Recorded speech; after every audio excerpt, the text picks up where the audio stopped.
miss the old Kanye, straight from the gold Kanye. There's a lot of things in this world that brings me true happiness, like hanging out with friends, with family, getting girls, you know, cause my Riz is pretty good, you know, I can't lie.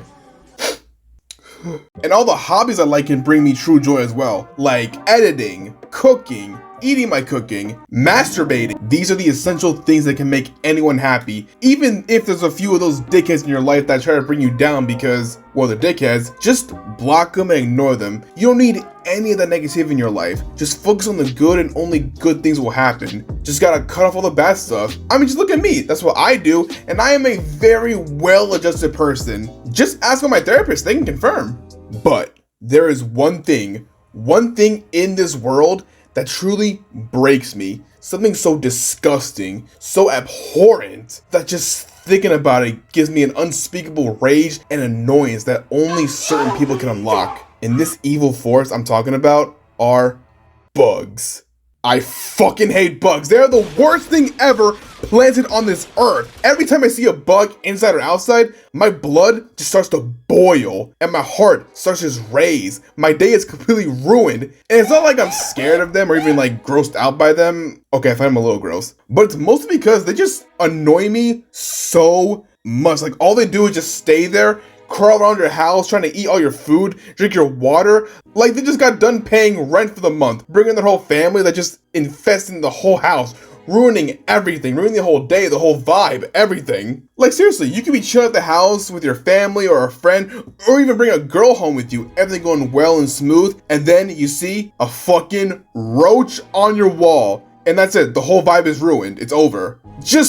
I hate them! I hate those bugs. I don't get how people keep them as pets. Like, why? What do you gain from that? Like, nah, you definitely a freak if you do that. Like, I can't trust you. Like, out of all the things in this world to keep as a pet, dogs, cats, fish, hamsters, birds, squirrels, shit, even lizards. But you choose bugs out of all things? Nah, man, I can't trust you. You probably deliver baby oil to the Diddy parties. Hell, you were probably at the Diddy parties.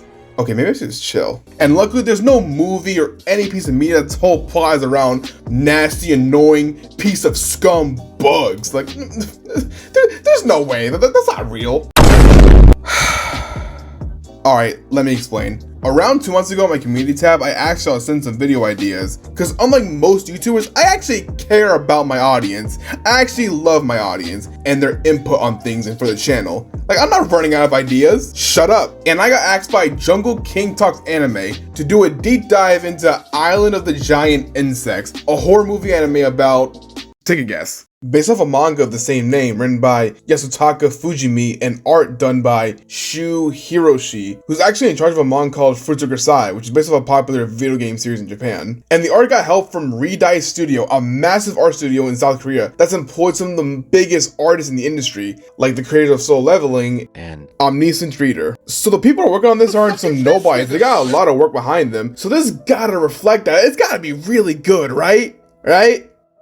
I just can't do it. I can't take this shit no more, man. So the studio that picked up this manga is called Studio Passion, the same studio behind the new High School DxD season, Chained Soldier, Harem in the Labyrinth, and Interspecies Reviewers. Okay, I think I know what we're dealing with here. They made one of the most low-rated and reviewed anime movies of all time. I'm not joking, this is one of the most hated anime movies ever. And yes, I really watched the whole thing just to talk about it, so let's just get this over with. Okay, so the movie starts in an airport. This is the worst filter I've ever seen, by the way. And we get introduced to each of the characters whose name I completely forgot because they all suck. So I have some new names for them. Okay, this one is Dreads, Tits, Idol, Fake Athlete, Delinquent, Bug Girl, and Shades.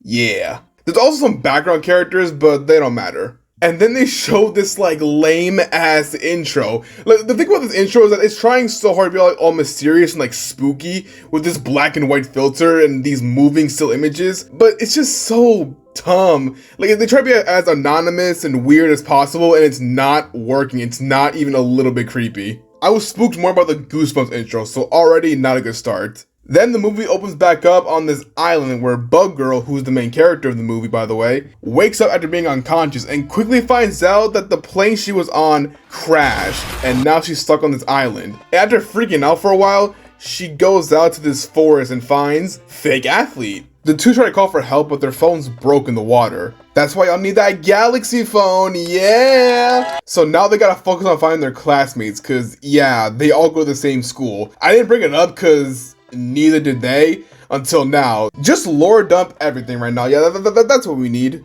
Anyway, we cut to the rest of the cast and they're just smashing a vending machine that's just conveniently there and working fine somehow and start talking about some drinks, and then this girl in the back just starts being annoying as fuck. She was trying to give a whole ass lecture on drinking saying, soda and sugary drinks are actually really bad for you. You know, you drink some tea, it's better for you. What?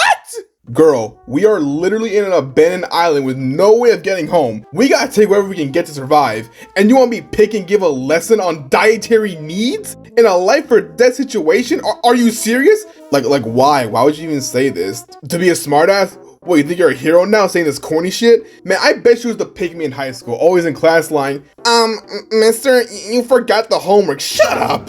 Honestly, I hope she dies first, cause you an easy victim. Okay, well, wait, guys, no. I should chill. That was crazy out of context. Hold on. Anyways, after they had their beverages, they also try to use their phones to get help, but most of their phones don't work anymore because they got destroyed. Except for Shay's, whose phone is waterproof. See, I told y'all, get that Galaxy, not that ass iPhone.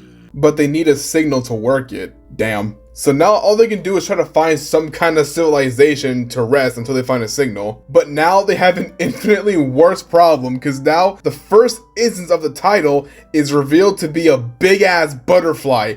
It appears and...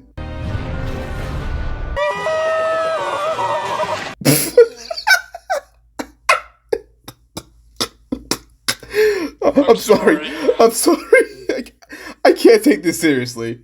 Alright, so one of the most infamous things about this movie is the animation. Overall, it's really lacking in everything. Art direction, setting, name it, it just all sucks. The character art, it all sucks. Especially since this is a movie, yet it seems like there's no budget. Hell, this girl's tits have more budget than the rest of the movie. But the worst thing about the animation is the CGI. Yes, most of the bugs, usually the big ones, are just these big ass, like, realistic CGI models, and it's just terrible. They just look so off, especially when they're compared to the 2D characters. It just destroys even the littlest amounts of horror it could have had, because it's just so funny seeing these models. Like, how are you a horror anime and make me laugh that much? Look like the butterfly from SpongeBob. Anyway, the annoying girl actually does die first. Okay, this 2 out of 10 just became a 4 out of 10. We improving. It killed her by using its mouth thing to put it in. Alright, it's in her ass. Yeah, it puts its mouth right in her ass. And then another one came in and put its mouth tongue thing in her mouth. And they both started sucking her life force out. And to make it even weirder, she starts peeing out of fear and then she died. Yeah, now I know the kind of person that's writing this. Like, I hated this girl, but she did not have to die like that. It should have just been a one and done thing, not all this weird fetish stuff going on here. And it gets worse. So this 4 out of 10 just became a -1 out of 10. Then this fat guy and other delinquent tried to save everybody, and yeah, they got packed up, like, immediately. Though luckily, Bug Girl and Fake Athlete meet up with the rest, and now they're gonna save them. Let's go.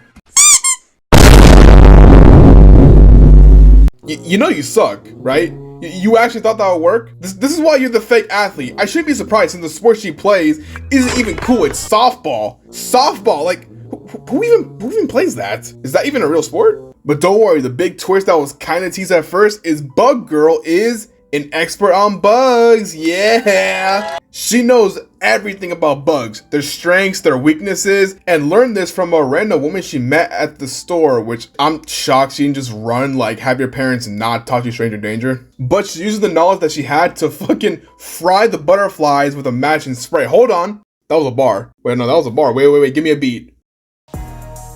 Yeah. All we do is fry these fucking butterflies. Ooh, man.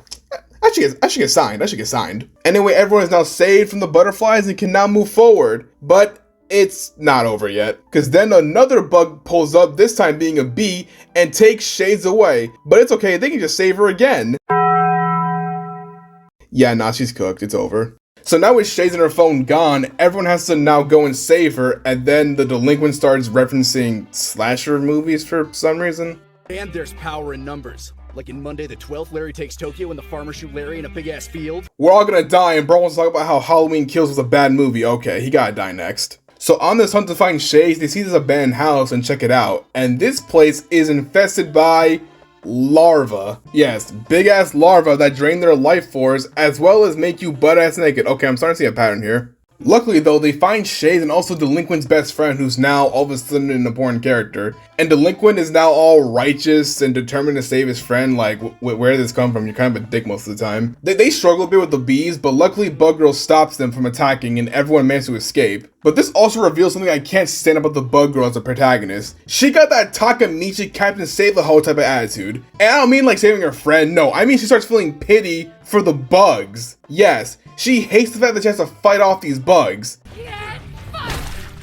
Stop it, please! They're just larvae! I can't fight back!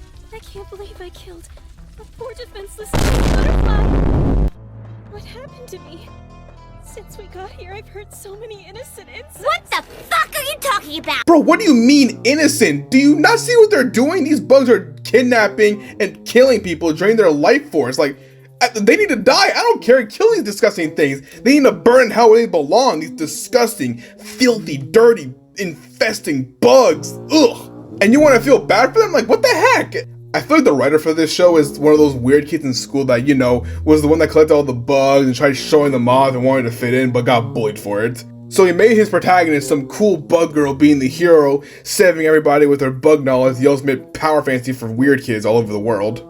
But we cut to the main cast trying to rest, though from this movie, rest isn't an option, because now they have to deal with a whole new bug, and that's these big ass ticks. Now this one here actually kind of hit home for me because one time I actually did have a tick problem in my house. For around a month, I was like 12 or 13. And let me tell you, these things are the worst. They crawl everywhere, especially when you're trying to sleep and they just start crawling all over you. It gets so annoying because I can't even sleep without them trying to get in my mouth or something in my bed. And even when you kill them, they have this disgusting and rotten smell. It's like garbage mixed with like a Discord mod's chair. It's horrible. They even see their teacher covered in these ticks just eating at her flesh and like draining her life force. It's nasty. This was actually one of the few times the movie did its job and made me feel uncomfortable and kind of scared and kind of creeped out for the sole reason of my hatred and disgust of ticks from a personal experience. So you know what? Gotta give them their props. This is nasty. So they beat the teacher and use her as bait to distract the ticks to get away, damn. And now we have a classic trope we all gotta see in an anime, even a horror anime. A bad scene, yeah, can't get enough of that. They like 16 or 17, bro, hell no. Now there is a reason for this. They actually need to wash away any possible infections or germs they might have gotten from the bugs. Especially Shades and Delinquent's friend. I don't have a name for him, I just didn't really care. They've been passed out after being kidnapped and need all the medical care they can get. So that's a good enough reason, I guess. But then this takes a turn for the worst. Oh Jesus. So Bug Girl is trying to save her friend and pray they survive. So you know that's nice, and Dreads is just chilling. But the other characters, they start having their own freak-offs. I'm not joking, they all just start clapping each other. I'm not gonna show any of that, of course, for obvious reasons, but they get straight into corn activities. I would say this is unrealistic and dumb, but horror movies always do this. They just have a scene with characters boning each other. And with the studio's track record and how weirdly horny this movie gets, I'm actually not that shocked. Anyway, after that sweaty time, the gang sees an abandoned hospital and decides that it's safe enough to stay there. And so far, they actually become safe for once. Like, they find the right medicine to cure Shades and the other guy with mouth to mouth. Hey, I'm not judging, alright? You gotta do what you gotta do for your homies, alright? I ain't gonna judge. They even found food and water that'll last them weeks, and it's all thanks to Dreads, the only somewhat smart side character in this movie. So things are looking pretty good. Psych! After settling down, Delinquent's friend starts acting weird, and ew, look at those eyes! So bro just starts spazzing out and immediately runs outside and starts climbing on this ladder thing. And then it's revealed by Bug Girl that he has a parasite from the bugs and is calling us to another predator to attack. And of course they do, and now they gotta fight back against these other big ass bugs. But the worst part is, this whole situation could have been avoided, but it's this dumbass's fault. While he was clapping his cheeks, the parasite is clearly in his friend, and if this idiot just took his time and clapped later, he would have saw it and tell Bug Girl and probably cure him and just chill in the hospital until help arrives. But because you can't keep it in, or out, because you wanted to goon, your friend is now a bug-calling freak and you're all gonna die. Bro did not listen to Gangstalicious, bro, come on. Home is over, home is over. Now everyone has to try to get away from this beetle-looking fly. But then these two assholes decide to just betray the others and lock everyone else out, even though Bug Girl has the knowledge to stop this thing. Just the things these characters do just hurt my brain, man. They just hurt my brain. And during this, Shades actually wakes up and immediately figures out everything because these two are idiots. So Tits is scared, knowing that she'll say or do something to stop them. Well, they decided to throw their own Diddy party.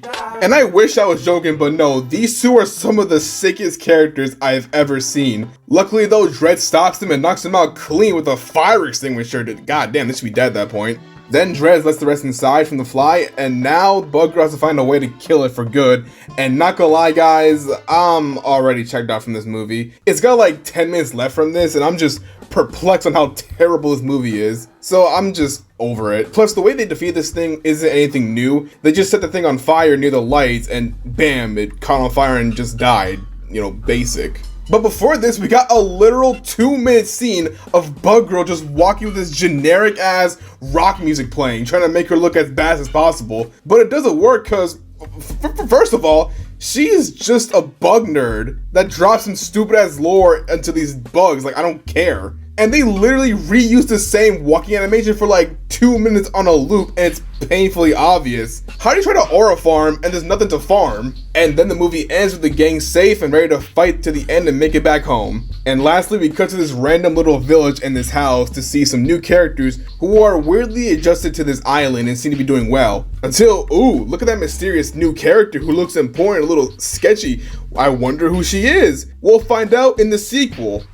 We will not be watching. And everyone, that is Island of the Giant Insects, and you saw the title. You know this is the worst end movie I've ever seen in my life. It really just does everything wrong you can expect from a horror survival series. The horror itself being bad, mostly because the animation and the art are just awful. There's no other way to say it. It just looks terrible. The characters themselves are also terrible. At worst, they're disgusting human beings and wannabe edgelords, and at best, they're just fucking boring. Like, I got nothing out of them, bro. They don't even matter in the story. But there is one good thing that came out of this movie, and it's the most infamous part of it: the English dub.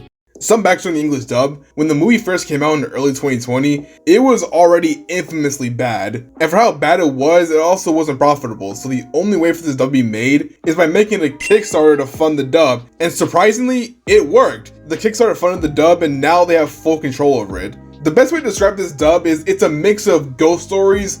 Whatever. Just fill the whole filler. Sure, jackass. With 4 kids. Luffy, it's good to see you, buddy. Luffy! Like, I'm not joking, this dub is some of the most wild and out-of-pocket lines I've ever heard in an English dub.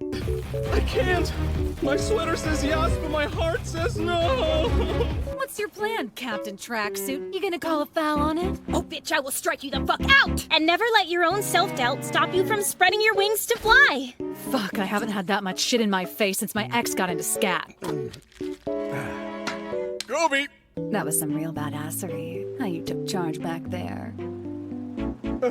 Yeah, big dick energy if I do say so myself. Can't wait to shit in the toilet and not in the dirt. Yeah, this shit's insane. It's clear the actors knew how bad this movie was, and I can tell they had a lot of fun voicing this dumbass movie. But what made it funnier for me was the cast of some of my favorite voice actors in the industry. So the dub made my experience with this movie a little bit better. And if you want a hilariously bad movie to watch with your homies or whatever, just watch the dub to this. It's too good for it. But taking the movie seriously and really trying to analyze what's going on, strong 2 out of 20. So like and subscribe, and tell me, what movies or shows you want me to review and joke on later on? And if it's as bad or even worse than this, nah, it's cool, man, it's cool. I'm gonna go kill myself. And to end this off... Where? Where's the bee? There's a bee.